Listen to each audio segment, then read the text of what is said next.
প্রথমে দেখো, শুধু শুনবে, যেটা যেটা দাগাবো আমি, তোমরা কিন্তু সব দাগাবে না, আমি যেটা দাগিয়ে দেবো বলবে যে এটা দাগাও, তখন ওটা দাগাবে, ঠিক আছে? এছাড়া তোমরা দাগাবে না, তোমরা শুধু শুনবে আমি কি বলছি, কোনটা কিভাবে উত্তর হবে বা কি সেগুলো, তারপর যেটা বলবো দাগাও ওটা দাগাবে। ওকে, তো সবাই রেডি? তো খেয়াল করো, প্রথমে দেখো শব্দার্থটিকাতে দেওয়া আছে মেঘনাদ বধ কাব্য, ঠিক আছে? এখানে দেখো উত্তরটা আমি লাইনটা শোনায় আগে দেখো, কবি ও নাট্যকার মাইকেল মধুসূদন দত্ত রচিত আধুনিক বাংলা মহাকাব্য। একটা জিনিস মাথায় রাখবে, আমাদের বাংলা ভাষার প্রথম সার্থক মহাকাব্যই এই মেঘনাদ বধ কাব্য। এটা তোমরা ক্লাস 8-এও পড়েছো, ঠিক আছে? আবার এই প্রবন্ধের ভিতরেও আছে। তো এখান থেকে যেটা, এটা দাগাবে না, বাট শোনো, এটা আমরা প্রবন্ধের ভিতরে দাগাই, এটা এখানে লাগবে শুধু শোনার জন্য যে বাংলা সাহিত্যের প্রথম সার্থক মহাকাব্য কোনটি? মেঘনাদ বধ কাব্য। এটা তোমরা মনে রাখবে, ঠিক আছে? এখানে দাগাবে না। তারপরে দেখো রামায়ণ লেখা আছে প্রাচীন ভারতবর্ষে রচিত মহাকাব্য, এটাও দাগাবে না, শুধু মনে রাখবে আমাদের ভারতবর্ষে প্রাচীন যে দুটো মহাকাব্য ছিল, আমাদের ভারতবর্ষের প্রাচীন মহাকাব্য দুটো, একটা হচ্ছে রামায়ণ, একটা মহাভারত। ওকে, তো এটা তোমাদের দাগাতে হবে না। তারপরে খেয়াল করো মহাভারত, এটা খেয়াল করো আগে, প্রাচীন ভারতবর্ষের রচিত মহাকাব্য। ওই যে বললাম আমাদের ভারতবর্ষের প্রাচীন দুটো মহাকাব্য হচ্ছে একটা রামায়ণ, একটা মহাভারত। এই দুটো সংস্কৃত ভাষায় লেখা হয়েছিল, পরে এগুলো বাংলাতেও অনেকে লেখেন। তো তোমাদের আপাতত মনে রাখবে যে প্রাচীন ভারতবর্ষের দুটো মহাকাব্য, একটা রামায়ণ, একটা মহাভারত, আর বাংলা ভাষার প্রথম সার্থক মহাকাব্য মেঘনাদ বধ কাব্য। ওকে, এগুলো দাগাবে না, শুধু শোনো, আমি আগে বলি। এইবার আসো, যা নেই ভারতে তা নেই ভারতে, এটা দাগিয়ে সবাই খ লেখো, এটা দাগিয়ে সবাই খ লেখো, মানে এটা ক্রিয়েটিভের খ নম্বরে আসে, এটা ক্রিয়েটিভের খ নম্বরে আসে, আগে দাগাও। এখানকার লাইনটা আমি পড়ে শোনাচ্ছি, আর সেই সাথে সাথে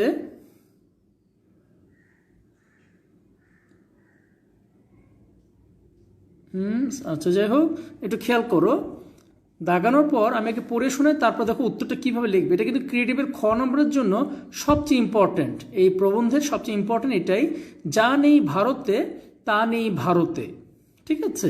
দেখো এখানে কি লেখা, আমি এটা পড়ে শোনাই, যে যা মহাভারতে নেই তা ভারতবর্ষের কোথাও নেই, এমন বোঝানো হয়েছে। তো তোমরা তো এইটুক লিখলে আসলে 2 পাবে না। শোনো, আসলে যা নেই ভারতে তা নেই ভারতে, এখানে মহাভারত প্রসঙ্গে কথাটি বলা হয়েছে। ক্রিয়েটিভের খ নম্বরে যদি কখনো এরকম প্রশ্ন আসে, সবসময় আগে লাইনটা তুলবে, এই লাইনটা আগে তুলবে যে যা নেই ভারতে তা নেই ভারতে, ঠিক আছে? কি স্যার এমসিকিউ দেন? এমসিকিউ করবে স্যার, ক্লাসে মুখস্থ করেছিলেন, গুড। কেটা অমিয়, সাজিদ অমিয়,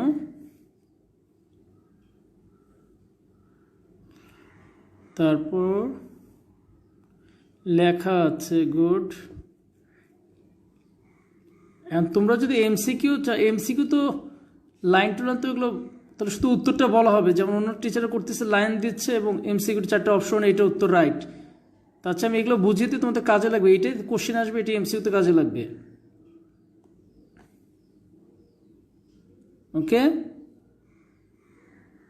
এগুলোই এমসিকিউ, এগুলো যেগুলো বুঝবে এগুলোই তোমাদের এমসিকিউতে আসবে।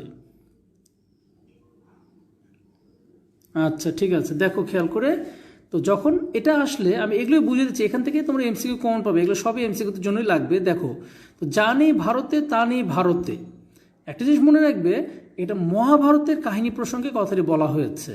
প্রথম কথাটি যাবে তোমাদের এইভাবে, তারপর আরেকটা প্যারা করে লিখবে যে আসলে যা ভারতবর্ষে নেই, মনে করা হয় তা মহাভারতের কাহিনীতেও নেই। মানে মহাভারতের কাহিনী এতই বিশাল, এতই ব্যাপক এবং এতই বিস্তৃত, ঠিক আছে? মহাভারতের কাহিনী এতই বিশাল, এতই ব্যাপক এবং এত বিস্তৃত যে মনে করা হয় এখানে সারা ভারতবর্ষের কাহিনী ফুটে উঠেছে।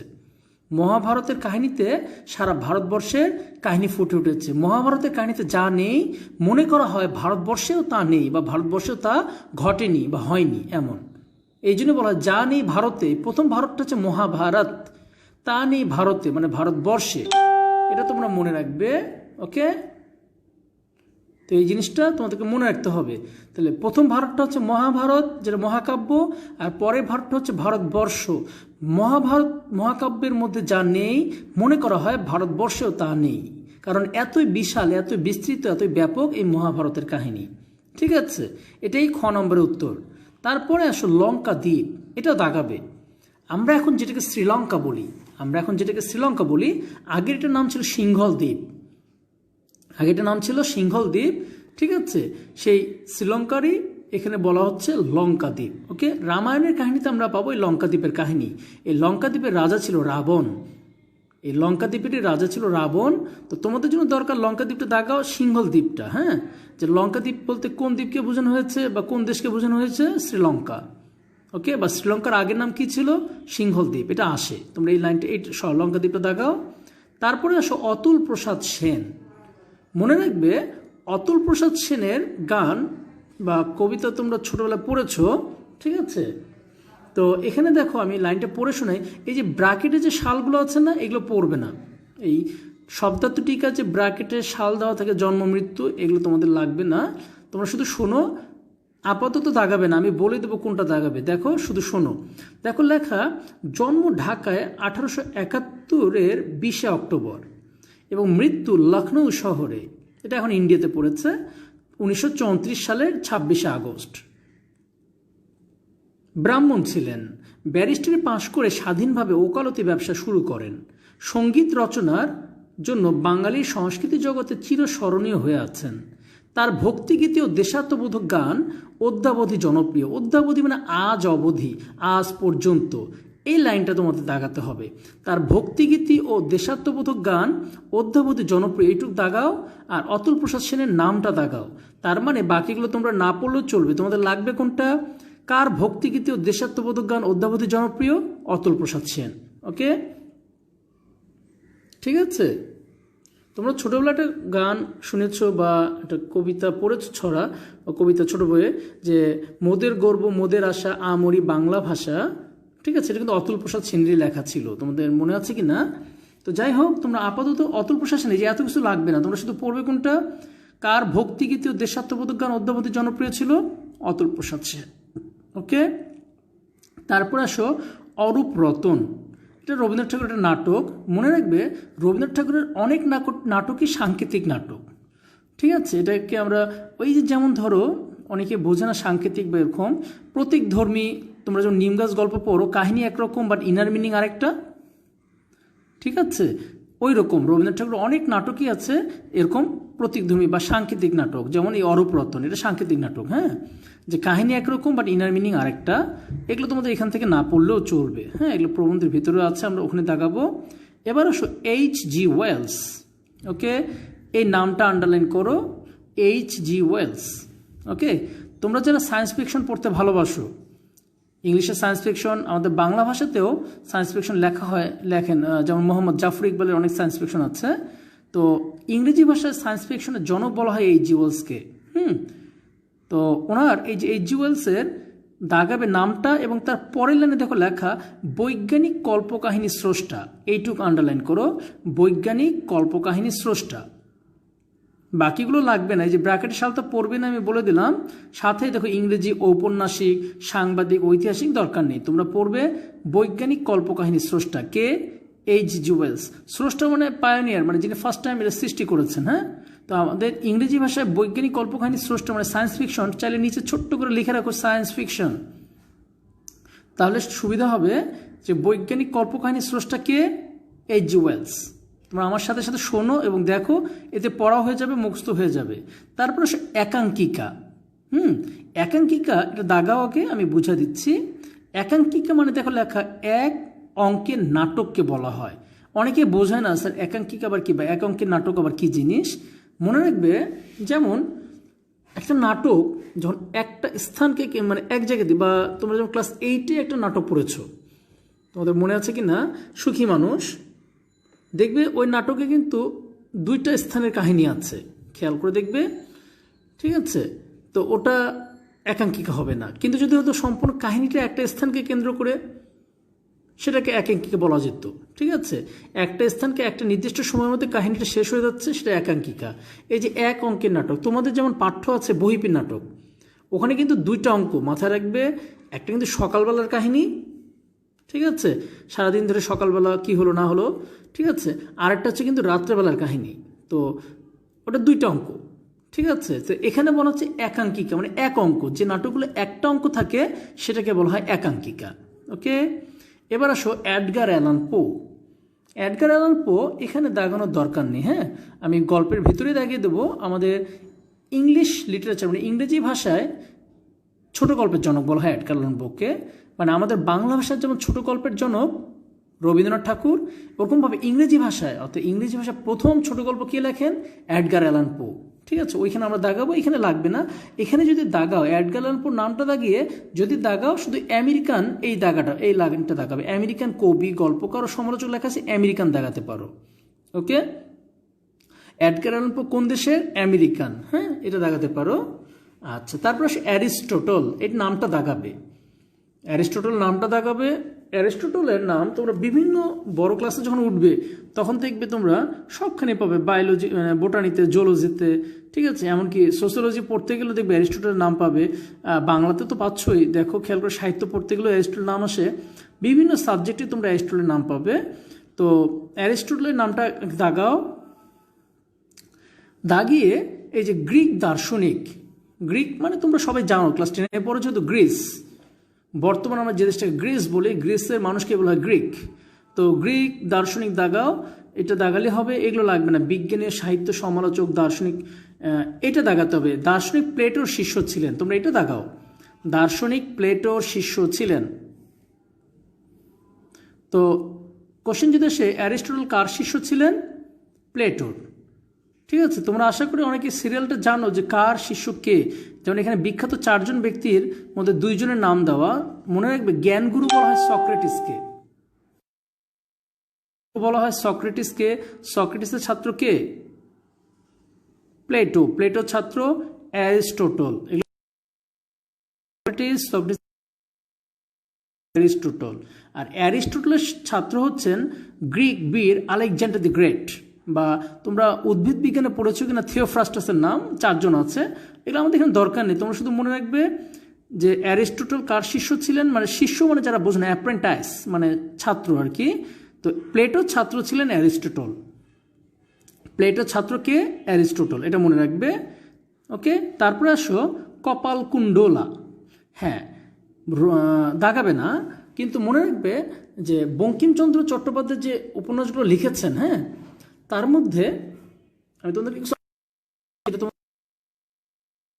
এটা হলো আমাদের বাংলা ভাষার প্রথম রোমান্স ধর্মী উপন্যাস হচ্ছে কপালকুণ্ডলা। এগুলো তোমাদের বইয়ে নেই, হ্যাঁ। তোমরা কি লিখেছ? গোলাম মাহমদ স্যার এমসিকিউ করান। শারমিন সায়েদ, হ্যাঁ স্যার এইটাই বুঝান। হ্যাঁ স্যার, মানে এক একজন তো এক একটা লিখতেছো, কেউ এমসিকিউ চাচ্ছ, কেউ এটাই বুঝান। মাথা রাখবে, এমসিকিউ কিন্তু শুধু প্রশ্ন এবং 4টা অপশন। ক্ষেত্রে তোমার তো শেখা হচ্ছে না। আমি যদি বলি যে এইটা প্রশ্ন, এটা উত্তর, এটা তো নিজেও করা যায়, যে লাইন টু লাইন, যে হ্যাঁ এটা প্রশ্ন, এটা উত্তর, এটা প্রশ্ন, এটা উত্তর। সবাই লিখতেছো কি? জিন্নাত আলম এমসিকিউ।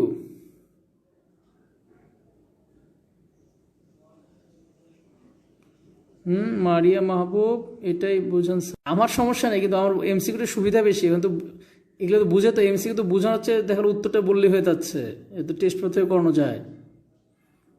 তোমরা তো বুঝতেছো না এমসিকিউ।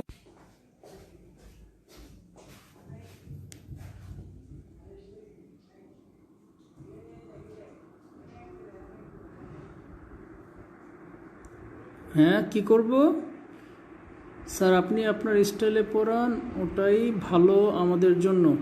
ওকে, কন্টিনিউ। ঠিক আছে, থ্যাংক ইউ। এটাই করি, কারণ তোমাদের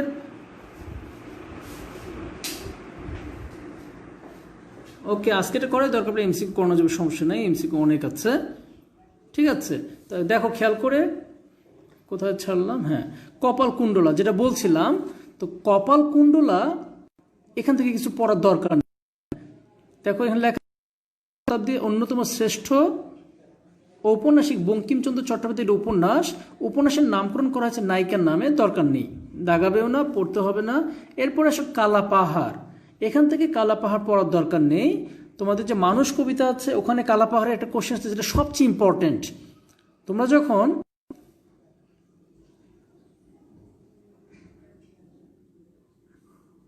সবাই একটু খেয়াল করো, আর কমেন্ট লেখার দরকার নেই, সবাই একটু খেয়াল করো। দেখো এখানে যে কালাপাহাড় আছে, এই কালাপাহাড় এখান থেকে লাগবে না, মানুষ কবিতা যখন পড়বে ওইখানে থেকে কালাপাহাড় পড়তে হবে। হ্যাঁ, কালাপাহাড় ওইখানে সবচেয়ে ইম্পর্টেন্ট, এখান থেকে তেমন কোনো ইনফরমেশন কালাপাহাড়ে আসবে না, সো দাগানোর দরকার নেই, একটু খেয়াল করো।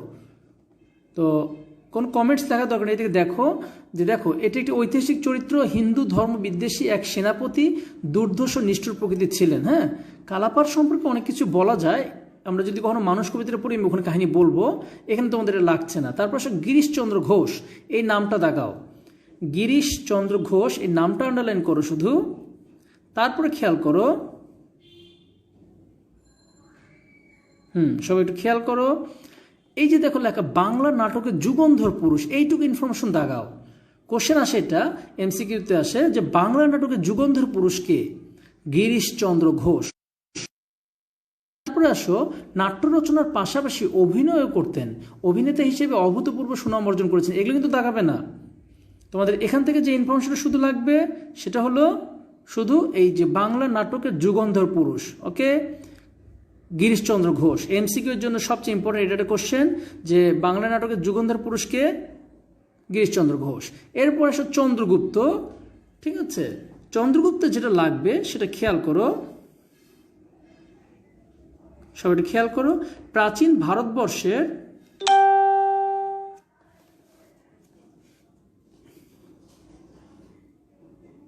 খেয়াল করো, ওকে, চন্দ্রগুপ্ত প্রাচীন ভারতবর্ষের এক বিখ্যাত নৃপতি, রাজত্বকাল 320 থেকে 330 খ্রিস্টাব্দ, কবি ও নাট্যকার দ্বিজেন্দ্রলাল রায়ের বিখ্যাত নাটক চন্দ্রগুপ্ত 1911 সালে প্রকাশিত হয়। এখান থেকে দাগাবে এইটুকু, এই যে দেখো যে চন্দ্রগুপ্ত 1911 সালে প্রকাশিত হয়, এটা দাগাও, চন্দ্রগুপ্ত 1911 সালে, চন্দ্রগুপ্ত 1911 সালে প্রকাশিত হয়, এইটুকু আন্ডারলাইন করো, বাকি এগুলো লাগবে না। হ্যাঁ, তোমরা যদি কেউ ইন্টারেস্টিং থাকো সে আর একটু দাগাতে পারো, সেটা হলো এই যে চন্দ্রগুপ্তের রাজত্বকাল 320 থেকে 330 খ্রিস্টাব্দ। হ্যাঁ, তো এটা দাগাতে পারো, আসেনি কখনো, এটা যতদিন সিলেবাসে অন্তর্ভুক্ত এসএসসিতে কখনো আসেনি, স্কুলে আসেনি কখনো, কিন্তু এটা আসে। চন্দ্রগুপ্ত কত সালে প্রকাশিত হয়? 1911 সালে। ওকে, তারপরে আসো চন্দ্রশেখর, দাগাতে হবে না, বঙ্কিমচন্দ্র চট্টোপাধ্যায়ের একটি উপন্যাস, ননিট, জনা, এগুলো আমরা প্রবন্ধের ভিতরে সব দাগাবো, ওখানে পড়ানো আছে, অনেক কিছু বোঝানোর আছে। জনা পৌরাণিক নাটক, এখানে দাগাবে না, প্রবন্ধে আমরা পাবো ভিতরে যে জনা সম্পর্কে আমরা পাবো বিভিন্ন কোন ধরনের উপন্যাস, মানে কোনটা কোন ধরনের নাটক, কোনটা কোন ধরনের উপন্যাস, এগুলো আমি ওখানে দাগাবো, বুঝিয়ে দেবো, কিছু টেকনিক আছে, ওগুলো আপাতত না, আপাতত তোমরা শব্দগুলো আগে দাগাও। ডাকঘর রবীন্দ্রনাথ ঠাকুরের রচিত লাগবে না। তারাশঙ্কর বন্দ্যোপাধ্যায় আধুনিক বাংলা সাহিত্যের বিখ্যাত ঔপন্যাসিক ও গল্পকার, লাগবে না। দ্বিজেন্দ্রলাল রায় কবি ও নাট্যকার ও সঙ্গীত রচয়িতা, তার শাহজাহান ও চন্দ্রগুপ্ত অত্যন্ত জনপ্রিয় নাটক, এখানে এটা দাগাবে না, আমি প্রবন্ধতে এটা দাগিয়ে দেব, এখানে তোমাদের দাগাতে হবে না। দীনবন্ধু মিত্র, হ্যাঁ এই নামটা একটু দাগাতে হবে। আর তোমরা যারা এখন আসলে মানে জয়েন করলে তোমাদের মাথায় রাখতে হবে এই যে ব্র্যাকেটের সালগুলো লাগবে না। হ্যাঁ, তোমরা দাগাবে শুধু বাংলা নাট্য সাহিত্যের যুগস্রষ্টা লেখক, এইটুকু দাগাও আগে, বাংলা নাট্য সাহিত্যের যুগস্রষ্টা লেখক দাগাও। তারপরে খেয়াল করো নীল দর্পণ তার সর্বাধিক খ্যাত নাটক, 1860 সালে প্রকাশিত হয়, এটা দাগাও।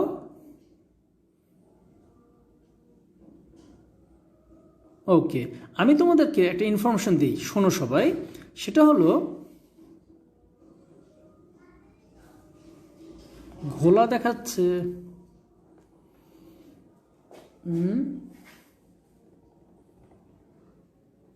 বলো কি এখন ঘোলা দেখাচ্ছে?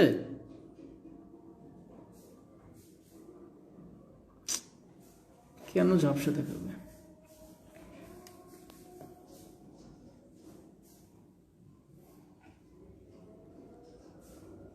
এখন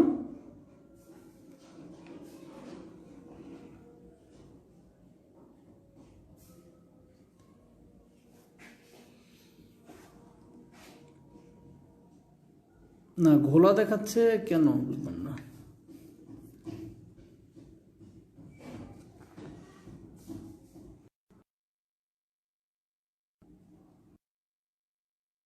এখন ঘোলা দেখাচ্ছে?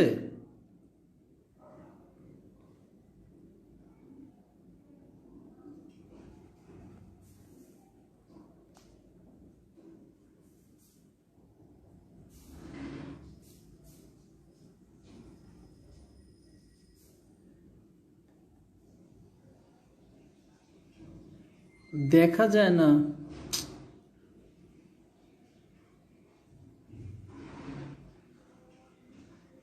আচ্ছা, যাই হোক, দেখো এদিকে খেয়াল করো।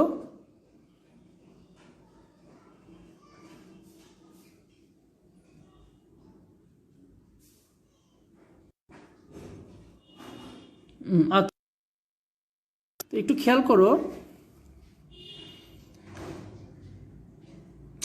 আরে কি লিখছো? পড়ে আছে। ও আচ্ছা আচ্ছা, তোমাদের কমেন্টস লেখারই দরকার, আমি বুঝিয়ে দিচ্ছি, সময় নষ্ট করো না। ওকে, দেখাচ্ছে কি?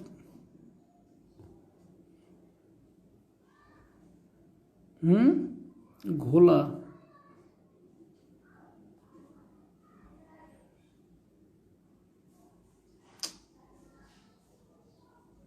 ওকে,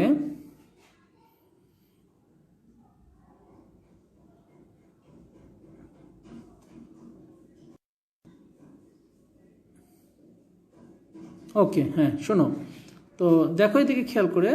সেটা হলো যেটা বলছিলাম, এই যে দীনবন্ধু মিত্রের এই যে নাটকটা খেয়াল করো, নীল দর্পণ, এই লাইনটা দাগাবে। একটা নাটক কিভাবে একটা সমাজকে চেঞ্জ করে দিতে পারে তার প্রমাণ এই নাটকটা। হ্যাঁ, নীল দর্পণ। তোমরা নীল চাষ সম্পর্কে জানো কিনা আমি জানি না, ইন্ডিগো রিভলিউশন। তো নীল চাষ বন্ধ হয়েছিল, ইংরেজরা যে নাটকটা পড়ে, নাটকের কাহিনী জেনে এই নীল চাষ সম্পর্কে জানতে পেরেছিল যে ওদের অনেকেই এদেশে এইভাবে অত্যাচার করছে, সেটা হলো এই নাটক নীল দর্পণ। হ্যাঁ, তো এই নীল দর্পণ নাটকটা প্রকাশিত 1860 সালে, এটা তোমরা দাগাও। ওকে, 1860 সালে নীল দর্পণ প্রকাশিত, দাগিয়ে ফেলো। তারপরে আসো, লাগবে সধবার একাদশী তার বিখ্যাত, খেয়াল করো, সধবার একাদশী তার বিখ্যাত প্রহসন, এটা দাগাও। তারপর আমি তোমাদের পরিশ্রম কমিয়ে দিচ্ছি, সব এটা দাগিয়ে নাও, কাজে লাগবে। ওকে, খেয়াল করো, সেটা হলো রজনীকান্ত সেন, এই নামটা দাগাতে হবে, শুধু নামটা দাগাবে। নাম দাগিয়ে, যেটা আমি ভিতরে দাগাবো না সেটা পড়বেও না। দেখো, সিরাজগঞ্জের ভাঙ্গাবাড়ি গ্রামে জন্মগ্রহণ করেন, স্বরচিত গানের সুকণ্ঠ গায়ক ছিলেন, এটা দাগাও। স্বরচিত গানের সুকণ্ঠ গায়ক ছিলেন, সবাই দাগাও। ওকে, কে স্বরচিত গানের সুকণ্ঠ গায়ক ছিলেন? রজনীকান্ত সেন, এই নামটা আর এইটুকু ইনফরমেশন পড়লেই হবে, বাকিগুলো লাগবে না। খেয়াল করো, তার দেশাত্মবোধক গান বিপুল জনপ্রিয়তা অর্জন করে, দরকার নেই। রমেশচন্দ্র দত্ত, নামটা আন্ডারলাইন করো। ঠিক আছে, আমি যেটা বলবো শুধু সেটাই আন্ডারলাইন করবে এবং সেইটুকুই পড়বে। দেখো, সেটা হলো কলকাতা জন্মগ্রহণ করেন প্রথম বাঙালি কমিশনার, এইটা এই আন্ডারলাইন করো, প্রথম বাঙালি কমিশনার। তোমাদের লাগবে প্রথম বাঙালি কমিশনার কে? রমেশচন্দ্র দত্ত। ওকে, বাকিগুলোর দরকার নেই। খ্যাতনামা ঔপন্যাসিক, বঙ্গবিজেতা, মাধবী কঙ্কন, জীবন প্রভাত, জীবন সন্ধ্যা, সংসার, সমাজ তার উল্লেখযোগ্য উপন্যাস। রাজপুত, জীবন সন্ধ্যা রমেশচন্দ্র দত্ত রচিত ঐতিহাসিক উপন্যাস, এগুলো তোমাদের দরকার নেই। হ্যাঁ, তারপর রাজা রামমোহন রায়, এই নামটা তোমাদের সবাইকে দাগাতে হবে। রাজা রামমোহন রায় নামটা সবাই দাগাও। ওকে, তারপরে খেয়াল করো, সেটা হলো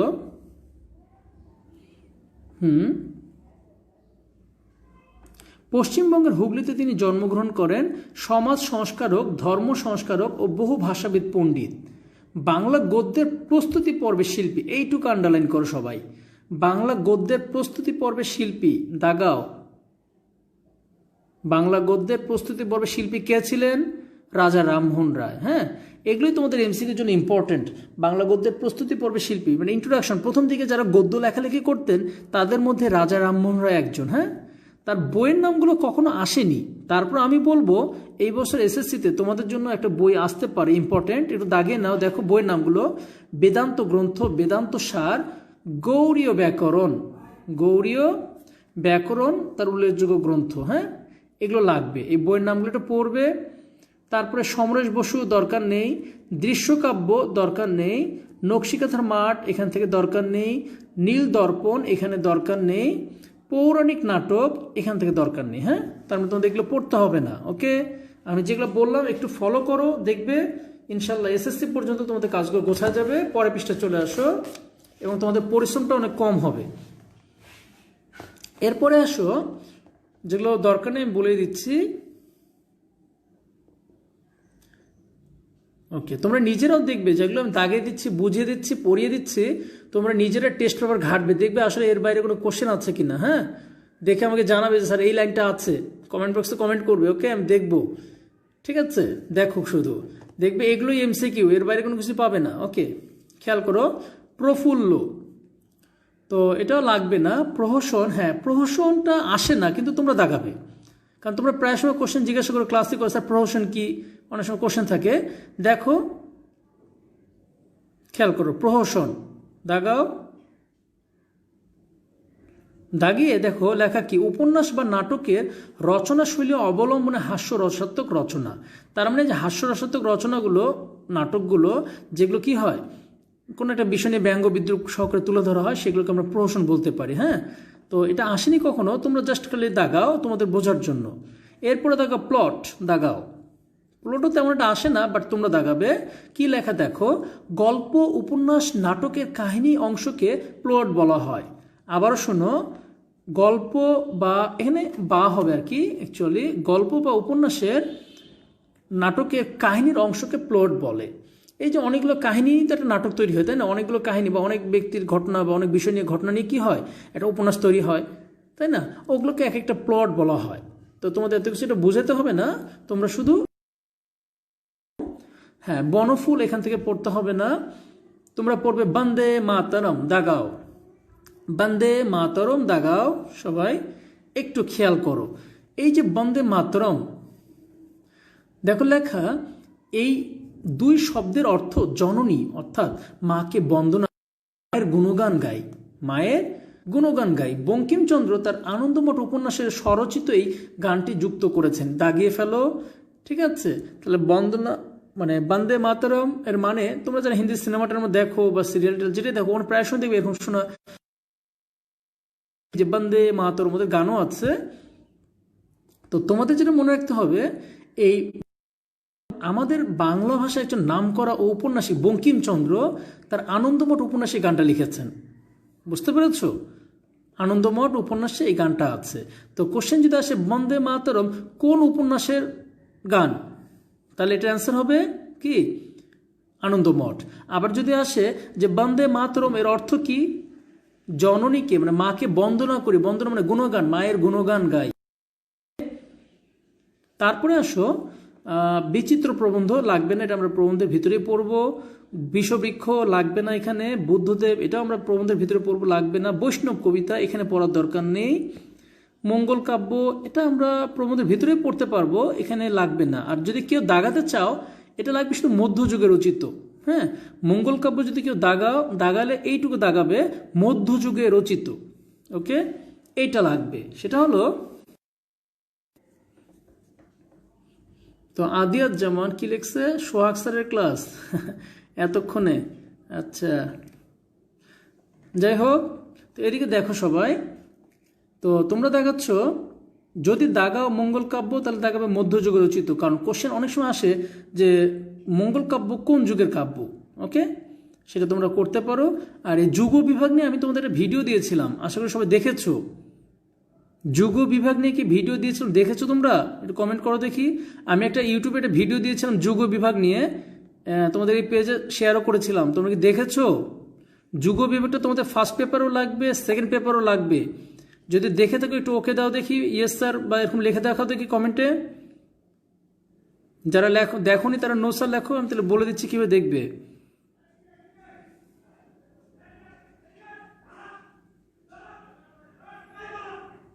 না দেখি না, তাসদিদুল ইসলাম দেখি নাই, বলো কি? আলী রাউদাত, জি স্যার, ইয়েস দেখেছি। মরিয়াম মিতা, হ্যাঁ। না স্যার, আদিয়া জামান, কেন তোমরা দেখো না আমি বুঝলাম না। আরে না স্যার দেখিনি। সুরদের দে, তৌহিদুল ইসলাম দেখি নাই স্যার, বলো কি? আরে এগুলো হচ্ছে তো, ওগুলো তোমাদের দরকার। তোমরা যুগ বিভাগটা পড়লে ফার্স্ট পেপার সেকেন্ড পেপার এসেছে তো। না স্যার, হালিমা, নো স্যার। নাম কি আপনার ইউটিউব? আরে এখনো জানোই না? আচ্ছা আমি, বলো কি? হাসনা ইসলাম, নো স্যার, নো স্যার, কেউই দেখো নাই। আরে আচ্ছা যাই হোক, আমি তোমাদেরকে করে দিচ্ছি তাহলে, ওটা আমি বলে দিচ্ছি, তোমরা ওগুলো দেখবে। তোমাদের জন্য অনেকগুলো ভিডিও দিয়েছি ইউটিউবে, অনেকগুলো ভিডিও দিয়েছি, তোমরা ইউটিউবে যাবে দেখো, আর লিখতে হবে না no sir, no sir, no sir, নাম কি? আচ্ছা যাই হোক, আমি দিচ্ছি, একটু খেয়াল করো। ইউটিউবে গিয়ে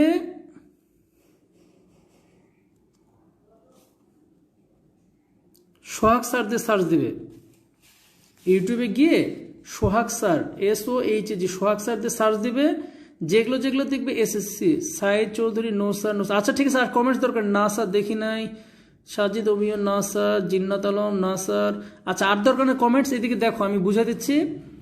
তোমরা ইউটিউবে গিয়ে সোহাগ স্যার দিয়ে সার্চ দিবে, SOHAG, সোহাগ স্যার, ঠিক আছে?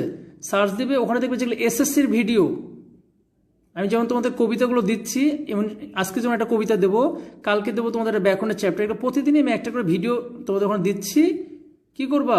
কেউই দেখে না, যাই হোক সমস্যা নেই। এদিকে দেখো, ইউটিউবে যাবে, সোহাগ স্যার দিয়ে সার্চ দিবে, ওকে? দিয়ে দরকার পড়লে ভিডিও দেখার সময় সাবস্ক্রাইব করবে। সাবস্ক্রাইব করলে সুবিধা, আমি যে ভিডিওগুলো দেবো এখন প্রতিদিনই, তোমরা এগুলো প্রতিক্রিয়া পেয়ে যাবে, ওকে? ঠিক আছে, তো এই জিনিসটা করবে। ইউটিউবে যে সোহাগ স্যার দিয়ে সার্চ দাও, ওখানে যে ভিডিওগুলো দিচ্ছে ওগুলো দেখবে। আমি প্রতিদিনই তোমাদের একটা করে কবিতা দেবো, গল্প দেবো, হ্যাঁ? আর সাবস্ক্রাইব করে রাখো, তাহলে তোমাদের কী হবে, ভিডিও অটো পেয়ে যাবে, ওকে? দেখে নিও ওগুলো আগে, এখানে শেষ করে আজকেরটা দেখে নাও, ওকে? এখানে দেখো, খেয়াল করো। তো ওইখানে ওই ঐতিহাসিক যুগটা তোমাদের লাগবে, ফার্স্ট পেপার সেকেন্ড পেপার। তো যাই হোক, মঙ্গল কাব্য পড়লে শুধু পড়বে এটা মধ্যযুগে রচিত। তারপর খেয়াল করো, আচ্ছা লিঙ্ক লাগবে না, তোমরা বুঝতেছো না। তোমরা ইউটিউবে গিয়ে সোহাগ স্যার দিয়ে সার্চ দিবে, দিলে দেখবে ওখানে ভিডিও চলে আসবে। SSCর ভিডিওগুলো দেখবে। তোমাদের আমি প্রতিদিন একটা করে কবিতা দেবো, কালকেও দেবো, আজকেও দেবো, প্রতিদিন দেবো, দেখবে। সবগুলো কবিতা দেবো, ব্যাকরণের চ্যাপ্টারগুলো দেবো, দেখে নিবে, তাহলে তোমাদের সমস্যা থাকবে না, ওকে? আর সাবস্ক্রাইব করবে, সবাই সাবস্ক্রাইব করবে, তাহলে প্রতিদিনই ভিডিওগুলো চলে যাবে তোমাদের ওখানে, ওকে? আচ্ছা ঠিক আছে, তোমরা এখানে দেখো। তো এখানে খেয়াল করো, এই যে গেল, ওকে, মঙ্গল কাব্য। তারপরে মহাভারত, এটা এখান থেকে আর পড়ার দরকার নেই। মহারাষ্ট্র জীবন প্রভাত তোমরা পড়বে না, হ্যাঁ? এগুলো আমি প্রবন্ধের ভিতরে, আমি যদি কখনো প্রবন্ধটা পড়াই, তোমাদের সুন্দর করে প্রবন্ধটা বুঝিয়ে দিচ্ছি বা দেবো ইনশাল্লাহ। তোমরা কি করবে, তোমরা এখানে দেখো কি কি আমি দাগা দিচ্ছি, শুধু দাগানোগুলো পড়বে, মুখস্থ করবে, এর বাইরে কিছুই লাগবে না। যে অনেক পরিশ্রম কমিয়ে দিচ্ছি, দেখো মাধবিক অঙ্কন এখান থেকে লাগবে না, মেঘনাথ বধ কাব্য এখান থেকে লাগবে না, রক্ত করবী লাগবে না, এখানে রাজপুত জীবন সন্ধ্যা এখানে লাগবে না, রামপ্রসাদ সেন, হ্যাঁ এইটা চাইলে দাগাতে পারো। এটা কখনো SSCতে গত 10 বছর, মানে কয়েক বছর, এটা সিলেবাসটা 7 বছর ধরে আছে তোমাদের, কখনো আসেনি। তারপর নামটা দাগাতে পারো, ওকে? ঠিক আছে, রামপ্রসাদ সেন।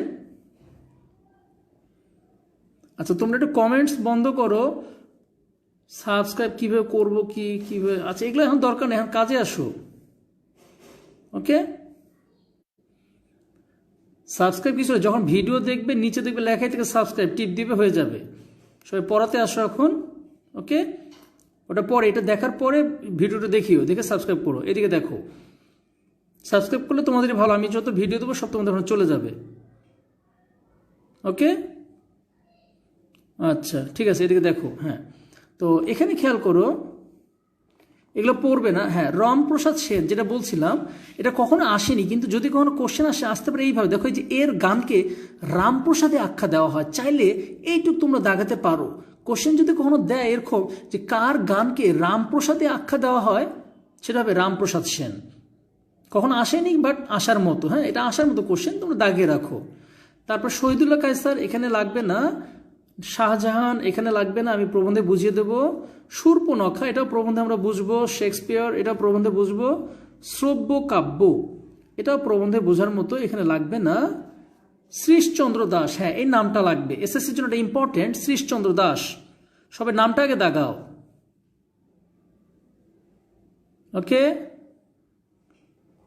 সবাই এই নামটা দাগাও, শ্রীশচন্দ্র দাস। দাগিয়েছো? এখানে এই যে বিশাল অনেক কিছু লেখা আছে না, এগুলো কিছু পড়তে হবে না, শুধু এই বইয়ের নামটা লাগবে, সাহিত্য সন্দর্শন। সবাই নামটা দাগাও, শ্রীশচন্দ্র দাস, সাহিত্য সন্দর্শন গ্রন্থের রচয়িতা। কোশ্চেন আসে যে সাহিত্য সন্দর্শন গ্রন্থের রচয়িতা কে? ওকে, তাহলে দিবে শ্রীশচন্দ্র দাস। তারপর লাগবে না আর আলংকারিক বিন্দু, এগুলো লাগবে না। সীতা এখানে লাগবে না। হ্যাঁ, একটু দাগাও, এই যে দেখো দ্বিজেন্দ্রলাল রায়ের নাটক সীতা 1908 সালে প্রকাশিত হয়, এটা দাগাও। এটা এসএসসির কোশ্চেন, স্কুলগুলোতেও আসে, আমাদের স্কুল টিচারও দেয়। ঠিক আছে, দাগিয়ে ফেলো। ঠিক আছে, তারপরে দেখো হাসান আজিজুল হক, এই নামটা দাগিয়ে জন্মটা দাগা, শুধু জন্ম 1939 সাল। হাসান আজিজুল হক, জন্ম 1939 সাল। এই যে দেখো আমি তোমাদের পরিশ্রমটা কমিয়ে দিলাম। টোটাল সাহিত্যের রূপরীতির শব্দার্থ টিকা, ইনশাল্লাহ এর বাইরে তোমাদের তেমন কিছু পড়তে হবে না। হ্যাঁ, শুধু দাগানোগুলো পড়বে, আর এখানকার পাঠ পরিচিতি লাগতেছে না, এমনি পড়বে, ক্রিয়েটিভের ক্ষেত্রে কাজে লাগে এগুলো, কিন্তু এখান থেকে তেমন কোনো কোশ্চেন আসবে না, লাগেও না, তোমাদের প্রবন্ধটা পড়তে হবে। ওকে।